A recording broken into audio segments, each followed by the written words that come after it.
Eu gostaria de contar aqui um pouquinho de uma experiência que eu tive do meu cargo, no meu primeiro cargo de liderança, que eu já sofri isso também. E foi quando eu trabalhei na MTU, em São Paulo, e eu lembro que eu fui promovido a um cargo de liderança,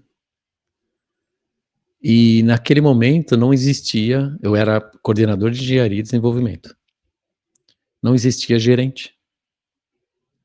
Então existia um diretor, que era diretor de engenharia e qualidade,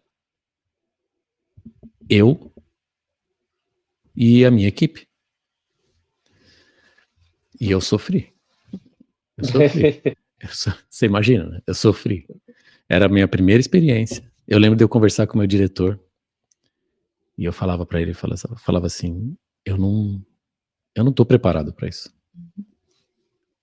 Falei várias vezes para ele, vários momentos. Ele falava assim para mim, Coelho, eu quando eu fui para a diretoria, eu também não estava preparado. A gente vai se preparando no caminho.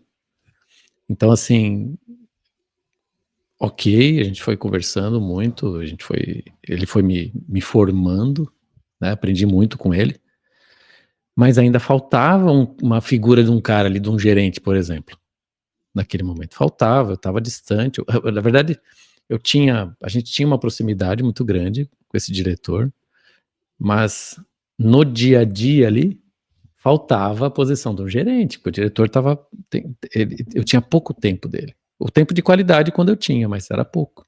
E você acha que você ia chegar ao ponto de dizer, tô pronto para essa vaga? Não, mas tendo um apoio, né, por exemplo, do gerente que poderia estar ali, era muito importante. E aí, eu lembro que eu fiquei meses fazendo o papel de coordenador, de gerente e de primeira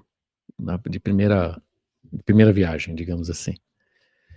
E aí, de tanto que eu pedi, implorei, contrataram um gerente, né? E eu tive a felicidade de trabalhar com esse cara. Esse cara veio assim, sabe aquele que veio escolhido a dedo, assim, um cara que não era da área ali da mecânica, digamos assim, mas ele tinha um tino, um tato para lidar com pessoas, faz uma diferença. paciência, uma resiliência, assim que, e para mim foi massa porque eu gosto disso também, eu também sou, né, paciente e resiliente. Aposto dizer que nem sempre ele foi delicado contigo quando não precisou ser, né? Não disse mal educado, eu disse incisivo, ou seja, de conduzir para o caminho certo. Sim, exatamente. E ele me ensinou uma coisa que até hoje eu uso na minha vida. Okay. E eu continuo, eu uso, mas eu não tô pronto também, eu tô sempre tentando melhorar. Ele falava assim para mim, Coelho, tem que ser mais assertivo na sua comunicação. Seja... Ele fala essa frase sempre. Não falo? Eu não falo? Ai, comunicação. Comunicação. A gente tem que ser mais assertivo. Tem que ser mais assertivo. Cara, olha, eu guardo isso. Ele vai participar de um podcast. Eu já convidei ele. Legal. Logo vai dar certo dele participar. A gente vai precisar agendar a data. Ele trabalhava na Embraer. Na verdade, ele ainda trabalha na Embraer. Ele acabou voltando para a Embraer, digamos assim. Depois que eu saí da empresa, ele acabou saindo também e voltou para a Embraer. E eu nunca mais esqueci.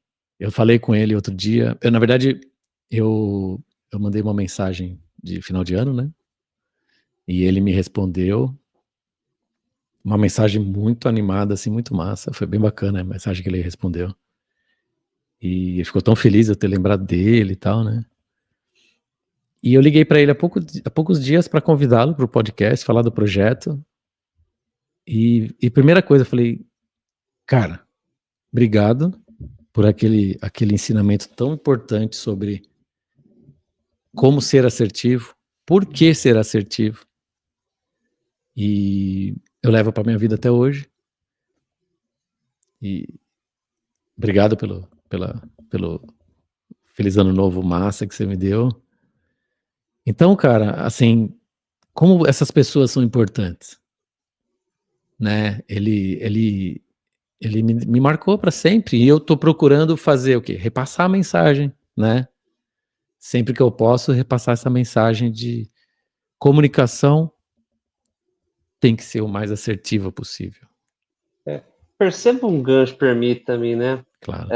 Você, logo no começo que você começou a comentar sobre ele, você falou assim, não era a pessoa que melhor, aparentemente, especialista em determinado tema, né? Porém, sabia lidar com as pessoas. Olha que Isso. importância tem essa frase. Isso aí. A partir do momento que você já ocupa um novo degrau na linha gerencial, menos vai se exigir a sua capacidade técnica. Não estou dizendo que ela é desnecessária, muito pelo contrário. Mas você, naquele instante, passa necessariamente a ter que multiplicar o seu conhecimento, a sua capacidade. Não estou falando de dons, porque dons é inato, pelo menos é o que eu acredito, mas tudo que você pode materializar em termos de conhecimento, você tem a missão e o dever de multiplicar, de compartilhar, de fazer com que os seus liderados, disseminar com os seus liderados para que eles continuem. Afinal de contas, a empresa continua também. Uhum. E assim, chega num determinado ponto que às vezes o talento ele é tão bom que, infelizmente, não há espaço na organização para 300 presidentes, vai ter um cargo só de presidente. Mas, poxa, é correto frear, interromper o ciclo de uma pessoa que tem um crescimento a ponto de que é engrandecedor para a sociedade, com que ela cresça exponencialmente e possa propagar para os filhos, para os nossos filhos, para os filhos dos nossos filhos, uma missão bem entregue? Vou dar um exemplo aqui. Esses tempos eu ganhei um presente que eu confesso que eu não esperava. Tenho duas aprendizes, a Isa e a Fê aí, se estiver escutando a gente aí, minhas tesouros. Estarão. E elas estão tendo aula com uma, hoje, professora do Senai, curso técnico em metalurgia e qualidade, na verdade, aqui em Joinville, Santa Catarina, com uma pessoa que hoje é professora delas, a Vanessa Mioto também, que é um grande tesouro aí que a vida me presenteou, e que hoje é professora delas. Uau. Hoje ela é justamente depois de 8 anos, hoje ela está justamente lecionando para essas meninas. Veja, olha o poder que tem. Ela acabou por N razões, ela não conseguiu entrar na organização e não tem a ver com falta ou capacidade de talento, muito pelo contrário, mas por algum momento da vida os caminhos se desviaram, mas a vida trouxe de volta para hoje 2 pessoas que continuam compondo o time e que estão recebendo o conhecimento multiplicado por elas. Assim, então, é o tipo de presente e de prova que é a vida, que a gente tem que fazer com que as pessoas evoluam. É missão da liderança fazer com que as pessoas evoluam. A gente tem que permitir, conduzir isso. E volto, o exemplo de paternidade para mim, sinceramente, me deixou isso muito claro. Uhum. Tá? Nem sempre vocês que têm filhos vão saber bem do que eu estou falando, quem estiver ouvindo e tem filho também vai saber o que eu estou falando. A missão de educar, nem sempre você vai dizer o que a criança quer ouvir, que o filho precisa ouvir.